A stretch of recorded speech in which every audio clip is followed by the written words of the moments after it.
Welcome back to MSI 2025 here in Vancouver. We just got all tied up as FURIA dominated game number 2. Had a really back and forth game number 1. And the question is, how will GAM bounce back from that devastating loss in the last one? Yeah, who's going to push us to match point? I feel like that the energy from both sides is still very positive. Of course, we've equalized things up. I don't think either side is really feeling the pressure just yet. But we might feel it as we get into the draft, because as the series continues, those pools continue to get pinched, and we've already seen a lot of the big power picks removed from play. Things like the Rumble, the Gwen, the Jax, top laners that we've seen be very contested, already removed from the pool. We've also seen the Wukong, the Xin, the Pantheon, the Vi, all taken out of the roster. So it feels like that we're going to be getting much deeper into these champion pools, and I wonder, for these junglers, Sejuani, Maokai, are these the type that they kind of prefer and prioritize? Because we've definitely seen them play them before, but is it really going to fit into the style that they're looking for in today's series? Yeah, I mean, they might have to completely change up their drafting plan if they want to go for that, because I do think, you know, especially for Levi, he really does prefer bringing the damage as we head on into Champion Select, powered by Omen and HyperX for game number 3 here. You can see all the Fearless bands there in the center of your screen. You touched on it, Betty. 4 of these top-tier physical damage junglers already going to be banned out, as Varus will maintain his place on the ban list, as will MF. MF has been something that they do not want to give IU. We saw a similar situation yesterday from G2. Akali now going to make its way onto the ban table, removing some playmaking from Tuts. How will FURIA respond? What direction do they consider problematic? Nocturne is something we've seen consistently remove from play. They do not want to give it over towards Levi, and it's going to remain on the ban table. Of course, Maokai and Sejuani, 2 junglers we're keeping our eyes on, still up and available. Kalista, an AD carry that did slip through the bans in the previous game, but perhaps rising in priority here. Well, I say that it showed up in the second phase, but something that could be prioritized. That guy has swag. He certainly does. Yeah. We could never. We couldn't pull that off. Never could I ever pull off a color scheme like that. I promise you, Azale. All right, well, waiting for the 3rd ban here from GAM. It is going to be Rise, so it has really been a theme, I feel like, through these first 2 days, is the priority on these globals and semi-globals, banning them out, taking them away. Twisted Fate. Twisted Fate is up and available. That's where I was going to go. The fact that it still is up for FURIA, it feels like conspicuously absent from the ban list, and now they have to make the decision, do we want to ban it out, or do we not think that Eris, who it looks like has subbed in, is going to play it? Ooh, well, this is the thing. Or has he? Because isn't that Toots right there?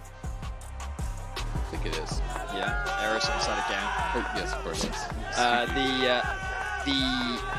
When they had Emo in the roster, they were consistently getting rid of the Twisted Fate. Perhaps this is something that Eris has in his back pocket. We'll have to wait and see, as the first pick yet to be locked in. GAM taking their time thinking about it. Do they want to lock in jungle? They want the Kalista. Something that we talked about has kind of moved to the second phase of bans a lot in this series. AD carries have kind of fallen to the wayside with a priority on getting that top side. The Twisted Fate now being available would be our first one of MSI. We've been hearing all about how strong it is on the current patch. Yeah, definitely really powerful champion right now. Can play the map incredibly well, enable you through that split push. And once you get to the later stages and you have the rapid fire, just fishing with rapid fire gold cards is really tough to deal with. I was going to say Ashe up and available as well. To me, that is one of the strongest answers into the Kalista. When you just pick range into Kalista and you're harassing with, you know, something like a Nico, or okay, even a Seraphine, you know, Seraphine Ashe is going to be so annoying for Artemis to deal with on this Kalista, where you're just going to be outranged and constantly getting poked away at. It's exactly what we saw from the G2 series, that FURIA did in fact win. The Kalista really struggled to have impact, and of course the inbuilt synergy that both Seraphine has with Ashe, thanks to how her E works and with the slow already being applied, the potential root can come through. The Nico being hovered right now, GAM just hovering it as they contemplate their other options, want to make full use of the time that they have available to them. The beauty of the Nico is that it can of course be flexed into both the support and the mid lane position, is where we conventionally see them. Right now we will assume it's in support, considering that it's likely going to match the Ashe and the Seraphine that we see on the bot side of the map. Jungle is kind of my expectation right now for GAM. Question is, what direction are they thinking about? Do they want to go for something like the Sejuani, relatively safe? Do they want to go a little bit more scaling? Or are they going to completely ignore what I'm saying and instead lock in an Aatrox? So Aatrox's going to get locked in here for Kiaya. It does feel like you need, some sort of reliable engage. Yes, you can Kalista ult in the Nico and have that be your start to the fight, but generally it doesn't feel like it's very successful as a solo engage. As this guy's playing ARAM, buying hats. Must be full build. Stacking those stacking them up. Either that or he's a troll and he's just not buying an excellent demonstration of perfect balance in all things. Impressive, impressive. As we do have the answer coming through here from Gigo. He's going to grab the Ambessa, so both sides still will be needing their mid laner, presumably, as well as their jungler. Of course, Nico could be going mid, and Seraphine, in theory, can be going mid, but we are expecting these to be supports. Now, FURIA is in a position where they could really pinch the mid lane pool and double ban, take one away. Exactly. They could do the same thing for jungle, right? So depending on what they feel they need to prioritize, there's a lot of flexibility with the direction. It seems like jungle is the direction that they're going. With the Trundle ban, immediately alarm bells start to ring. Sejuani, potentially even a Yone alongside it. Of course, with that, they would have very limited AP on the side of FURIA, but Sejuani as a jungler just provides good engage, great follow-up, and just good synergy with champions like Ambessa as well. And if Levi's not able to grab a tank or something, honestly, you don't really care if you're more physical damage heavy, because there's not anyone that's really over there to super punish it, right? Sure, things like Tabby's become, more efficient, but it's not really that big of a deal as long as there is not an immense amount of tankiness over on the other side. And Skarner would be one of those tanks that you could answer with, if they did go towards something like the Yone that you're talking about. Jarvan. Oh wow, a lot of junglers have been removed from the pool. Jarvan and Skarner. So yeah, all the tank junglers, the prime tank junglers are all getting banned out as well. As we do have the Maokai, the Sejuani, the Skarner, all removed. Is fantastic into Kalista. Just those champions that leverage their mobility. Poppy is just really good at that. I've got to say, it feels like it was something that I didn't immediately think of, and I feel like GAM kind of forgot about it too. Because when you're looking at both the Aatrox and the Kalista, like that is so difficult to deal with. 100%. It really does fit the bill for everything that they would want. That being said, Lilia, if he did go for that, is a great matchup into the Poppy. I do not believe that we're going to get an 80 assassin into the Poppy. Ooh. I think that would be really tough. Okay, so he is actually going Kha'Zix. This is kind of crazy. I don't know if it's good, but I like it. Yeah. Kha'Zix being locked in on the international stage, always fun to watch. The Twisted Fate to round things out, the pick potential that becomes available, the side lane plays that become an option. Exciting composition from GAM. It is really exciting. So it is going to be TF Kha'Zix as the final two picks here. It does feel like you are very committed to, getting flanks, to finding picks, because if you're just trying to walk straight through a Poppy and a Seraphine ult, like it is going to be almost impossible here. I think Sylas is also a great pick because you can match the roams of the TF with the stolen ultimate. You have things like the Pop Blossom to steal as well. So I do think it really works. It's also not really one of these champions that you want to hard focus in a fight, right? Because you can get relatively tanky, you can be difficult to actually knock down. And so it does feel like it's going to be very tough for this GAM lineup to fight through what FURIA has drafted and try to get to that back line where, again, you're in this situation where it just always feels like IU is kind of like the only target. It's one of those matchups in mid lane where I still remember Showmaker's Twisted Fate back in the day and how oppressive he was on the TF in this matchup in particular, that is just burned so clearly into my mind that I know how much damage a TF is capable of doing in this matchup and how difficult it can be for the Sylas. We'll see how Toots manages the pressure or if he really experiences that much, because if you're willing to fight in the mid lane, it can get pretty crazy. This Kha'Zix, though, I mean, there's a lot of dash champions going into the Poppy. Now, of course, Poppy can't block them all. That's what I always tell myself, too, when I have a draft like this. It's like, technically, she can. If you all dash at the same time while the thing is up, then yes, she can actually block them all. But in reality, that's not normally how the fight plays out. What I will say, though, is just Poppy makes it harder. It makes you second guess. It always adds that extra thing that you have to play around. And of course, it's on the Poppy player. If you just use that steadfast presence willy-nilly, then it becomes very easy to play around and the mobility champions aren't punished that hard. But some interesting drafts. Kind of what we've come to expect with Fearless as you get deeper in. And we're going to be jumping into Game 3. I won't say that I expected the Kha'Zix into the Poppy, though, in a Game 3. There still are, a lot of options, but Levi throwing it down, and Kha'Zix definitely is a feast or famine champion. It is very difficult to make work at the professional level where people are so aware of where you could be coming from, so good at actually peeling and interrupting you looking for these plays. The bot lane as well, I think, is going to be difficult for GAM. You are definitely very heavily outranged by this Seraphine Ashe when you're playing the Kalista, so it's going to be a tough draft to execute on, but if they can make it work, it would be extremely exciting. We saw Inspired even playing the Kha'Zix in Game 5 of our finals. We're able to make that work, but it's definitely tough. I think back as well to Canyon picking the Kha'Zix, often using it as a matchup into things like the Xin Zhao in particular, just because of your strong dueling prowess. And I think that's often the idea that Kha'Zix is a very good duelist. In the 1v1, especially a champion like Poppy early on, you struggle to win out on the isolated matchup. But in order to leverage that, you need control over your lanes. And so you've already highlighted the bot side of the map. It's not going to go that favorably. It's going to be made even worse now that the map has been split and the bot lane of GAM has kind of been isolated from support from their jungler. And we saw what happened yesterday against BLG when that bot lane got isolated. They were able to get dove early on. It just became an absolute disaster. As this is the difficulty when you are heavily outranged. They're going to go for it. They're going to be looking for this poke. Kiaya, though, he could be that pressure on the top side that they need. He is a player who has showed up big for them so many times, and him and Levi can really get Kiaya ahead, put him into a place where he's very difficult to take down on that Aatrox, then that could be the difference maker. As Tatu, again, just trying to clear down towards his bot side. Kiaya taking a nice trade onto Gigo, but the problem is Artemis and Elio still level 1 here. You can see Artemis has even missed a lot of the experience.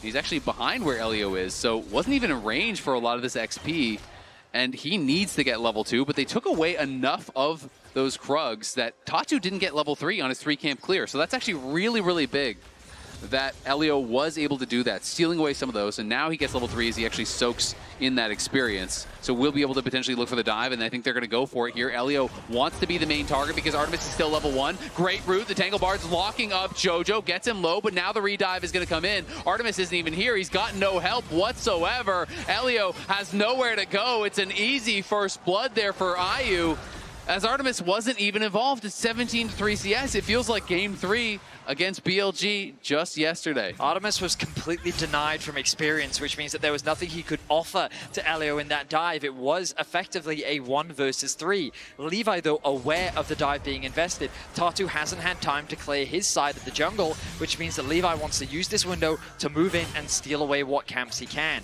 He's foregone his blue buff and his wolves. He's stealing away the wolves right now. And this is the type of matchup that he's looking for, but Jojo and Aya... This is kind of spooky, though. He could actually get spotted here. Oh, just barely. I mean, if Tatu got up the steadfast presence there, he could have actually interrupted him on that, and then the collapse potentially could have come through. Kiaya and Gigo trading very heavily. Nice Tangle Barb does land, try to get some damage down onto Jojo, but Artemis has not even gotten to base and buy, and you can see the itemization much better there for IU. As the chain's gonna connect, Kiaya's gonna look for it, and Kiaya's gonna get it just when they need it most. The GAM top laner comes up big time. Exceptional from Kiaya in the top lane, getting a solo kill. He has been chipping away at Gigo's health bar, and he just gets the better of him. I feel like in the lane, we've been seeing that consistently throughout today. Kiaya getting himself a solo kill and getting GAM on the board. That is huge, but again, they're going to have to solve this problem here. How do you keep Artemis relevant in this game? He's got nearly half the CS of his opponent. Yes, there are more minions coming towards him, but Levi did not actually reveal there. That was critical. They pinged where the ward could be. Now Artemis looking for a fight here. Jojo going to be rooted up. Elio has been on point. Levi does arrive, but it's IU stepping forward. It's IU flashing to follow and getting the kill. Levi should be able to run him down. Does get one back as Eris fighting heavily here against Toots in the mid lane, taking the better end of that trade. The trade of flashes did have to spend the cleanse as well, though, for Artemis. And again, he goes down, and it's going to be in this awkward position where he's just not getting any of this income. The kill went to the Kha'Zix. IU is 800 gold ahead in this individual matchup, and Artemis barely even has 800 gold of combat stats. It's a very awkward situation that the bot lane finds themselves in, and this is where the responsibility of the other GAM members just raises. They're going to need to have... They're going to have to support their AD carry as much as possible, and they're going to have to get him through what is a rough early laning phase. FURIA was able to do it in Game 1.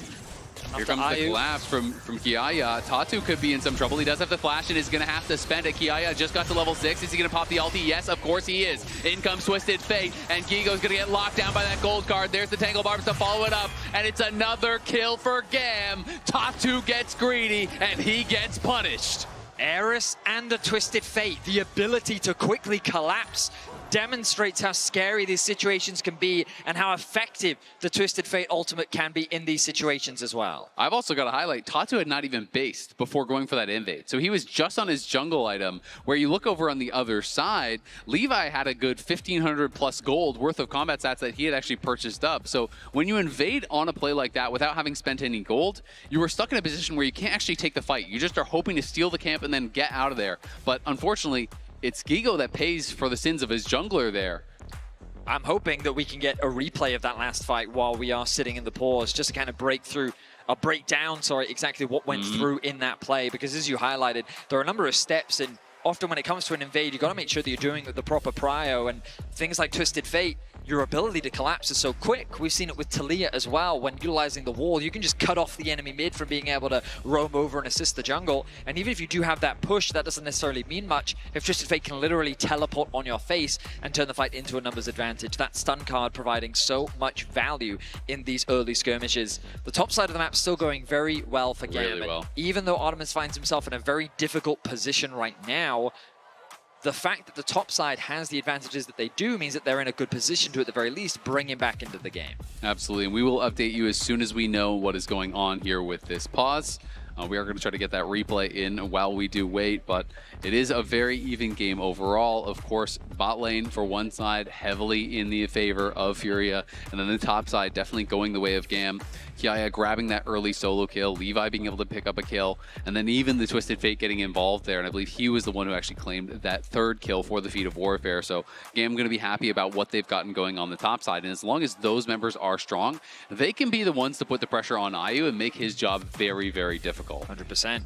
The thing about Ashe Seraphine, though, is it's quite a defensive bot lane. You have the ultimate available on the Seraphine. The amount of CCs and slows that you have in conjunction with both the Ashe and the Seraphine makes them a difficult bot lane to get onto. And flanks was something that you talked a lot about that we'll have to keep track of if GAM is able to properly execute, as they have no true engage, I say, with this composition to make it easy to start the fights that they want. Absolutely. So just quick update, and what we have been told is that there is hardware issues that are being reported on the FURIA side. So they are having that investigated. They will get that sorted out and fixed up as soon as possible.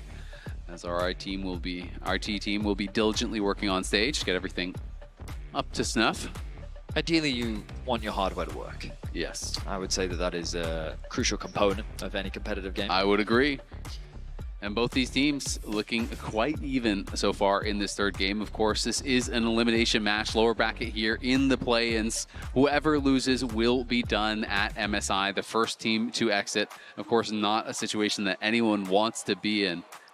Both of them would like to win, and the winner here would then play the loser of the next match, which is BLG versus G2. That'll be the series coming up right after this. I mean, MSI has always been the tournament of champions, in a sense. They just kind of only invite the best of the best, and it's... That's why NA only needed one team. Exactly. That's the thing. Yeah. And I think it's in the sense that the competition is tough. The format is also ruthless. You know, you lose two and you're out, and winning it only makes the competition harder. So it's definitely a super fun tournament. It's always been one of my favorites throughout the year, just because of how competitive it is. So this is the replay. We are not back into game. This is the replay of the invade for Tatu. Again, you can see he had not purchased any items whatsoever. Levi on the other side had spent quite a lot of gold. But you can see that the logic is, well, I've got 3 members here. It should be a relatively safe invade. With Jojo at my back, I feel relatively safe. However, the ability of the Twisted Fate to just abandon the mid wave, ulti into the play, provide that stun card, and turn the play in their favor was, I think, the biggest difference maker. And it was a situation where FURIA thought that they had more control than they did. The response from GAM was good. and it ends up resulting in more kills to the GAM top side. Getting that kill over towards the Twisted Fate as well. We already know his gold passive helps just generate more resources. Once he's being left alone, if you give him a kill as well, that gold really starts to stack very quickly, and that Twisted Fate gets very out of control. Yeah, exactly. You get ahead, you get pushed in the wave, and then all of a sudden you can attack that top lane where Kiaya is already winning. Gigo is quite behind. You know, we saw the Kiaya was already level 6 for that fight. Gigo was not, so was able to pop that ulti, chase him down, you know, help to get that kill. And I do think that is clearly going to be the avenue for attack. You know, continue to go towards your strength, look towards that top lane, try to play through side lanes where TF Kha'Zix plus the Aatrox, that is a scary potential dive. You know, as Gigo, you're under your tower as Ambessa. There's not much outplaying the gold card. It's a very terrifying pick comp. Like, one moment, you're in your lane, having a great time. The next, an invisible bug with giant sides for hands shows up, and then you've also got a man throwing cards at your face. And that just appears in an instant. Twisted Fate ultimate, the stealth from the Kha'Zix, it can very quickly turn into a 3 versus 1 situation that you're not prepared for. And so the things that you've got to be mindful of when you're playing is that invisible threat, the ability of a team to collapse on you. So every time you make a play, anything that you do can quickly be punished. Absolutely, got to track where they could be on the map. Update, we are getting the ready checks for the players, so the issues have been solved. As the players will do their ready checks, we'll hopefully be heading on into game here pretty quickly. It looks like we are back and ready for the continuation here of game number 3. GAM out to a 1,000 gold lead, but IU still maintaining a great advantage down on the spot side between the 80 carries. I mean, credit to Artemis, as far as I can tell. He's been able to close the CS gap, and Artemis has a level lead now. So while Jojo was off roaming, rather than keeping that pressure up in the bot side of the map, he has just been doing a good job of farming up and, at the very least, doing his best to get back into this game. Yeah, you can see Eris there was trying to bait Toots in, see if he would actually jump forward. If he would have had a nasty surprise with Levi waiting. I mean, we haven't seen TF in competitive for all. We've obviously seen bits and pieces of it showing up around the world over the last 2 splits. Oh, they're going to pop the Ghost. They're just trying to run them down. Tangle Barbs does not connect. Tatu is here. Maybe a bit of an overforce there, as now the stolen TF ult is going to come through for Toots. They popped quite a bit there. You know, the Ghost is going to be used. They used the stolen ulti. They can't really find anything. I think they needed a bit more patience on the play, as now Eris is going to get to shove this in for free and take an easy reset. I mean, look at the advantage that Eris now has. A 12 CS lead, 700 gold, facilitated by both the passive and the kill that he was able to find. Eris is really being set up for success, and for those that don't know, GAM are very free-flowing with how they interchange their mid laners. Eris is the type of player that's a lot more resource demanding. He's the type of player that wants to have that jungle attention, wants to have a few more resources funneled into him, and when he's given to them, he's often the bigger carry for the team, in contrast to Emo, who's a little bit more reserved and more of a team player. And right now, he is really being set up for success. He is being set up to be that carry for the team. And we'll see how that translates as we get closer to the mid-game. First Dragon is, of course, still available. Neither side have put a priority on it. But with the Grub spawning soon, it looks like right now, GAM have no interest in contesting it. Yeah, and GAM is actually going to go between the waves here to try to make it so Gigo can't actually get back to that tower. We'll see if they can keep him off, as Levi's going to be soloing up this Dragon in the meantime. And yeah, they have spotted where Gigo is. So Gigo is going to be trapped in that side brush. He's losing all of the farm right now to this tower, as the tower is just denying minion after minion after minion. GAM really getting the better of this. As you see on the top side, Kiaya is going to be getting this free farm. Their prize will be the grubs, though, so that is the trade-off. But the question is, are the grubs more valuable than these multiple waves that they've lost this bot tower, as well as potential plates? Remains to be seen. I think GAM can be very happy with how this early game is going so far. The bot lane situation looked terrifying. The biggest contrast to the BLG game in this one is BLG were already winning the game at this point. They're going to look for a dive here. Hexflash coming in. Can he find the stun? He cannot. Kiaya trying to survive. The TF ulti is there to respond, and he misses the stun. He's going to nail it, though, with the gold card, as Tatu tried to reject the TF, couldn't make it happen. And Kiaya gets the instant response from Eris. Great play to turn that dive around. We were just talking about it, Azael. Every play you make, you have to be super conscious of a man with a deck of magic playing cards showing up. The Twisted Fate immediately ulties towards the top side. They turn their play in their favor. And the Sylas even roamed up to try and respond as well. And what is the result of all of this? The bot lane getting completely free access onto this tower. And I mean, Gigo never got back to that bot lane tower, by the way. This is like 5+ minion waves that died to this tower in a row. That is a massive amount of experience and gold that has been lost. You can see Kiaya is about to hit level 9. Gigo's 7.5. That is that difference of everything that he's missed out on. And that is a really big deal, as Gigo was already behind, and now he's 30+ CS behind. He's over a full level behind, and he is going to really struggle, I think, in this game. Artemis holds on to the level lead that he was able to build over Ayu. In terms of the gold, it's practically nothing now. The randomization is pretty much identical. The Blade of the Ruin King going to be coming out very soon for Artemis. I mean, he's just completed his base, so we'll likely have to generate a decent amount of gold. And as you rightly highlighted on the top side of that, Kiaya is chilling. A 950 gold lead over his counter matchup. I mean, look at that. Similar in the mid lane as well. Sundered Sky to not much over on the other Rod side. of Ages at 10 minutes into the game. Things are looking good for GAM. They're looking really good. You're going to get that stacking up that much earlier here. And Gigo just is not going to be able to interact whatsoever. You see the one-item power spike even done in the jungle there for Levi. He's got the early Ghost Blade, so is going to be going for a pretty aggressive build in this game, as you would expect on the Kazakhs. Yeah, I mean, he's already been the point of conversation, I will admit. We were a bit skeptical about the Kazakhs coming in on this draft. Our main concern with this GAM composition is, how do they really start fights? Like, they've got to be quite clever with their execution and approach to the team fights. As Kiaya gets a massive trade in the top lane once again. Because they're going to rely on flanks, rely on picks, rely on creative ways. And if your main engage is literally just throwing your Nico into the enemy team and hoping that it sticks, it might work, but you're going to need good vision coverage, good flank angles, and an easy access onto Ayu, which I don't think is going to be that easy. No, it's not whatsoever. And I will say, though, a lot of those problems are solved by being ahead, because then often you get the push, you show up to the objective first, now they have to walk into a potential gold card and potential poke as they are coming through those chokes. And the fact is, well, that GAM is going to be able to play the side lanes very well with this TF. I always think when you have a split push comp, it's so critical to get early dragons because it buys you time then. 100%. You're not drawn to that potential soul fight. They got the first dragon. We'll see if they can go for the second. They're going to look for a dive here. Kiaya trying to set it up. Eris has the gold card prepped and ready. And Gigo's going to get stunned up. Great sidestep from Kiaya. Dodges the public execution as Levi will not be dodged. Jumps in, tastes his fear, and knocks him down.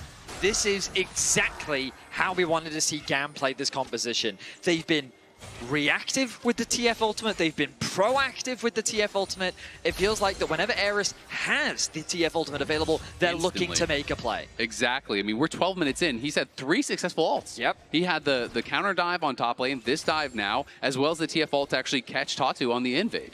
That is fantastic. Everything he is doing is working really well. Because there was the jungle invade as well. Yeah. So he's been on point with these ultis everywhere in this game. A really high impact TF performance so far. Levi, I was worried about how he would have impact on this game, but he finds himself at 2-0-0 on the Kazakhs as well. He's not going to be spotted out on vision just yet. Server's highlighting for us that they are aware of the vision made by FURIA, but it feels like FURIA are just kind of running out of options. Poppy needs setup in the lane to be able to make a play, and you think bot lane, they have it. Mid lane, Sylas has some as well. But on the top side of the map, there's very little that they can do for Gigo. There really is, and Levi is here and waiting as Toots is going to get the bad news, steals the Kazakh ult. We'll be able to use that to go invis and just back it up. So well played there by Toots in the response, but that is the play that they were looking for earlier. Eris just waiting with Levi behind him. If you ever jump in there, you're going to get hit. And if you never jump in these melee versus range matchups, well, guess what? You get slowly whittled down, you get pushed in. So it is kind of that lose-lose scenario if you don't have eyes on Levi. And Artemis now, the deficit doesn't even matter. He's even in the farm. This horrible bot lane scenario that they were in early on has been completely mitigated. And this bot tower is about to fall as well. They've been able to get all 4 plates from it. They're going to secure this tower. The gold will swing in Artemis' favor. Look at the farm up here. That's a problem. And now the gold is all blue. It is advantage across the board. GAM have accrued a 4K gold lead. It is the opposite story of what we saw in Game 2. FURIA were nothing but dominant. but huge credit to Eris. They needed him to come in and have a carry performance, and he has done just that on this Twisted Fate. He's smurfing. We'll see if FURIA can turn it around, because I still think their 5v5 is very good compositionally, but this far behind, it is really tough to make it work. You know, game 1, like you said, very back and forth. Game 2 was a stomp for FURIA. Game 3 is looking like GAM are crushing right now. You can see the additional plate gold that they have grabbed has been massive.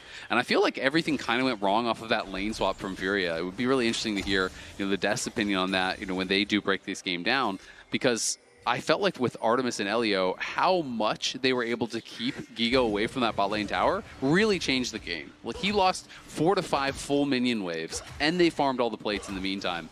Look at how much gold Eris has gotten from his passive. Like, that is just so much from the TF passive. That's crazy. It's such a strong passive, and it's just like, it is a win. I think that's passive gold. Oh, yes. You might be. So maybe yes. the other was actually the other might be the passive gold right. and bounties and stuff, because I was like, wait a second, that you're seems right. like That's too a good much. Call. That is a good call. Because you're right, that was a lot of gold. It would be a lot of gold. I was like, really? It's that good? But definitely, you can check that out in the Coinbase gold grind graphic. It is interesting to see, you know, the breakdown of the gold and where it's all coming from when someone has a lot of kills versus, you know, if they're getting a ton from towers and plates and things like that, which would be included, I assume, in the other as well. So definitely cool to see. Now, Herald was just secured. Eris has been sent towards the top side of the map. They want Gigo again, I think. They are moving up towards this top side, and Eris has the ulti ready. They're trying to get vision in the jungle, make sure that there's no sort of a response that could be coming here from FURIA. We do see some FURIA members moving up here, but will they be too little? Will they be too late? Eris pushing this in. Gigo definitely trying to clear out the wave as best he possibly can. And I think he's just going to have to back off now, as this next wave would be incredibly dangerous to stay for. I'd love to see GAM use the Herald mid. I feel like this top tower is a foregone conclusion. It's going to be too difficult for FURIA to really keep it alive. Eris slowly chipping away at its HP bar. Guigo gets some nice trades down still. Death stance first for Gigo. You don't really love to see that on the Ambessa. I mean, I think it's basically the early lane went so bad for him, and it's mostly physical damage. I mean, it's physical damage, jungle, and top, so he's saying, you know what? If we're going to win this game, it's not going to be about me. I just need to not die. I need to try to be a bit more tanky, you know, make sure that I'm giving up the minimum. But they have done a really good job of pushing this forward, and I think that's also why they moved Eris up to lane against him. It's like, great, you built this armor?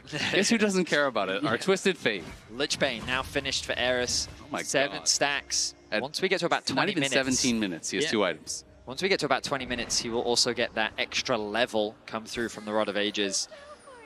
But this Twisted Fate is looking terrifying. Dragon in about a minute and a half. The lane assignments are likely to change very soon.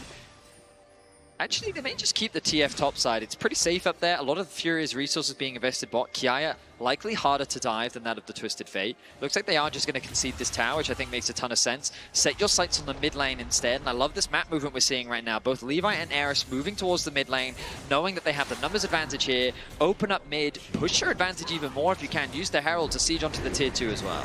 Tatu is coming, though. They're going to TP. They want to try to force a fight here. FURIA is going to look, but Levi has spotted the teleport coming through. Will the rejection work this time? Elio is going to interrupt it with the pop blossom. Eris arrives with the ulti, and Tatu is the target. But over on the other side, Kiaya is in trouble. Can he actually pop his ult and try to heal back up? He has the ulti, but it's not going to be enough as he's going to get shut down by Dutz. On the other side, Elio is running. Levi trying to find some sort of play here. It's a trade of top laners there. Not bad from FURIA from a very disadvantageous position to get that 1-for-1. Yeah, it was a messy fight, and I would say this is the best case scenario for FURIA. When you're this far behind, trading 1-for-1 is definitely a great move to make. But GAM, the coordination and their target focus, again, something that we're continuing to see in their team fights is just who do they want to lock down? And it felt like that because FURIA was grouped up in this situation, GAM was attacking from multiple sides. They had different priorities on who they actually wanted to lock down, and that kind of left Kiaya in a very awkward spot in the middle of FURIA, make it very easy for them to turn their attention towards him. Gigo ends up falling because of how weak and squishy he ultimately is in these fights, being level 11, and it ends up just being a 1-for-1. The good news for both sides, no objectives ended up going either way. Top side has been pushed in. GAM in a better position now as they make their way towards the Dragon. And this would be their third Dragon if they can grab it. We'll see if they're going to be able to do that. Artemis playing through mid. They want to get Prio there. We do see that Gigo is on the top side, but he has his teleport. It was, in fact, Toots that used it in the last one. And now the teleport is going to be spent here. Gigo going to be coming in very deep as they are already on the Dragon. We got to get eyes on that and see how it's looking. Levi trying to get rejected here by Tatu, but he is going to be able to find it, so he knocks him out, and Kiaya's in trouble once again here. Kiaya has no ult, he has no flash. It's going to be the first kill, and FURIA may have just pulled off the heist. They knock out the jungler, they kill the top laner, and they take the Dragon. FURIA punishing the positioning of GAM once more. They realize that GAM is indecisive around their approach to the Dragon. FURIA fully sent their attention onto the Dragon. They knew that Levi was isolated on the objective. They remove him from the equation, and they turn their attention to the raid boss that is Kiaya. They're helping close that experience gap between Gigo and Kiaya. They find themselves another kill, and GAM, the momentum, is slowly shifting the way of FURIA. Yeah, FURIA, a couple good plays back-to-back. We can watch this again. Kiaya kind of committing very hard onto Toots. Gigo TPs from a nice angle, and that means that when Tatu gets the ultimate onto Levi, it creates this massive numbers advantage in the pit, and the rest of GAM are hesitant to approach with the arrival of IU as well. That means that the Dragon goes uncontested, Levi is forced to disengage, and they deny soul point from GAM. Really well played, honestly, by Tatu. He held that Poppy ult for so long, and I think, we saw that this three-man squad of Artemis, Elio, and Eris were really kind of nervous to walk in because they didn't want to walk in and then get three-man rejected, but what ended up happening is they put no pressure on the Poppy. He doesn't get interrupted on the ult, he finds Levi, so they win out the fight in a different way, and the fact that Kiaya had no ult from the previous fight, had no flash from the previous fight, man, it's just a win there for FURIA. Stopping that soul stack, definitely very nice, but they are trying to control vision up around this Otacon. And we'll see if they can look towards that. The Evolved Spike Racks are in here for Levi, so he is going to have more poke, a lot more slow and control now in these fights. Smite was used there by Tatu. And Otacon getting low. It is going to be spotted out by the blue orb. It's down to half HP. Tatu again threatening. Can he find the ejection? This time it's not going to be on anyone, but Toots is going to go in. The Pop Blossom comes through, lands on multiple member, but Toots is in the middle of everybody, steals the Pop Blossom, and is going to get it down. Artemis trying to cut it out, trying to take down Toots, can't quite do it. And on the other side, Tatu gets another. FURIA out of nowhere. Crush the fight. GAM does take the Otacon, but it's a 4-for-0. The front to back just goes so favorably for FURIA. The way that Toots steals away the Nico ultimate and says, okay, that's a nice engage. Let me show you how it's supposed to be done. So much damage was done underneath the Otacon. Keep your eyes on Toots. Dives into the backline, gets a massive ultimate off, connects onto 3, and that really just sets up FURIA to clean up the fight. GAM is once again forced to split up, they're forced to disengage, and FURIA walk away with the fight. And you could see it was showing that Toots had the Kha'Zix ult. So I was kind of blindsided when he actually did have the Nico ult that he stole there, was able to find such a good engage. Medic has run into this problem before. It's because he was shaped with his Kha'Zix, exactly. And so when you steal it, yes. Yep. Yes. So I wonder, if GAM was at all kind of juked out by that as well, because when the Nico is shifted into the Kha'Zix and you steal the ult, it shows that you stole the Kha'Zix ult even though you have the Nico ult. So it is kind of one of those weird interactions, and let's be honest, there's a lot of them with Nico. And with Silas. So was a huge ult, able to turn that around. Now the gold lead is completely gone. They were 5,000 gold up, and they have just lost basically 3 engages back to back to back.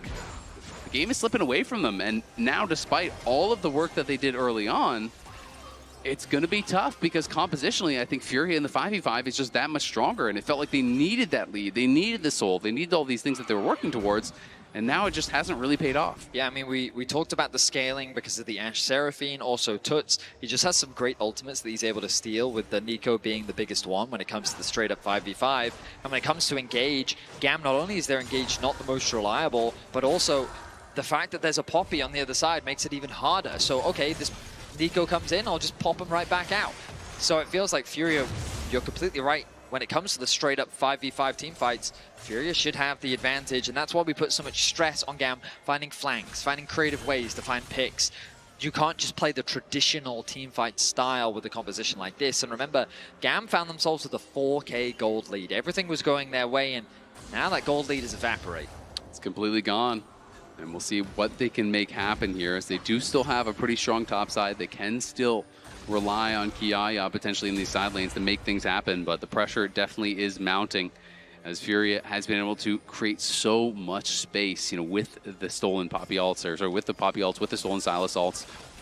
They've been looking really, really good, and Seraphine is just such a problem as you get into the later stages of the game. The amount of healing and shielding that you're putting out, the ultimate CC is incredible. Even grabbed an early Mikhails to deal with the potential gold card picks that are coming through as Eris is building towards that expected rapid fire. I noticed Eris playing on the side lane, and I love to see this. Twisted Fate just has that inbuilt split pushing power that I think is an advantage that GAM can look to play through. FURIA is just on the dragon again. GAM always seems to be a bit late to show up to these setups. We'll see if they can find the fight now. Tatu going to look for the rejection. Does knock Levi out. Can they finish it in time? Toots threatening on the side. Gets the stolen ult. He's going to look for it. The pop awesome connects. Can they actually burst down Toots? Toots has the stolen ult. He trades it back and forth. Kiaya trying to lifesteal drain in the middle of everyone. Can't do it. Artemis down incredibly low. He's on the run now. Also, IU looking for him. So is Tatu. Tatu flashes forward. Knocks him down with the buckler. And the Baron is about to spawn. They just killed off two. Levi trying to survive here. We'll see if he can get out. Gigo going to flash the wall. Does spot him. Okay, maybe you get the execute, but it doesn't even matter because they're on the Baron. FURIA are running away with it. FURIA get what they want. They get the one team fight. They take out the jungler, and they will secure the Baron on spawn. FURIA keep playing the fights better. They know how to navigate their way through the 5v5s. They secure another dragon. They'll secure the Baron. And FURIA is looking to go match point in this best of 5. I mean, the gold graph is going to be an absolute cliff as it has swung so heavily back towards FURIA. They're playing it out so well. Every time it feels like Tatu is getting really good value with the Poppy ult. And again, we had that stolen ultimate from Toots, able to turn things around. They just couldn't burst anyone down. So you can see that the Nico ultimates basically get used in exchange, but IU is just untouched. He is given so much freedom and space to hit whatever target is in front of him. And when it's just this brawl of people throwing skills at one another, it's always going to be FURIA that comes out on top because their champions are just better at winning in those front-to-back fights. I mean, Seraphine stacked up on everyone, putting out all of this shielding, all of this healing. There's so much CC coming through. GAM basically made the call. We were going to try to just one-shot Toots as he's coming in on the side, but he had the shield from the Nico ult. He had enough HP and shielding coming through from JoJo. Tatu moves forward. Everyone is there to back him up, and when GAM commit that heavily to him and don't get the kill, the fight is cooked. I mean, you're completely right. Like, GAM's comp just has so much single target damage that if you don't kill the single target, there's no way that you're going to win out on the fight. Absolutely. GAM, though, pushing for this tier 2 top, going to try to trade on the other side. They feel like they can't defend the inhibitor, so they're going to just keep pushing here for the base. Levi needs to get out of there as Toots is going to be looking, won't be able to find him with the absconded duck, but the base is going to be cracked here on the top side. The arrow does connect, but it's going to be actually FURIA that's having to kind of back potentially to... No, they do cancel it as they see that GAM is going to back off themselves, and meanwhile in the base, Toots just killed off GAM in this split screen, got the kill onto Levi. They're now taking the inhibitor. Now they're just going to try to end the game here straight up as they have minions in the base. It's going to be up to GAM in the 4v5 to try to defend. We'll see if they can do it. Their wave clear is not that strong. FURIA pushing, poking down Kiaya, looking for the root, won't quite find it. The first Nexus tower down incredibly low. Eris does find the gold card. Toots getting down to about half HP, but he still has a stolen ultimate here, and Elio's going to look for it. Goes in with the pop awesome, connects on multiple members, but Kiaya is being focused down on the other side. Eris trying to do what he can, but Artemis is already gone. GAM are falling, and FURIA pull off the comeback, move us to match point. What a performance from the Brazilian squad.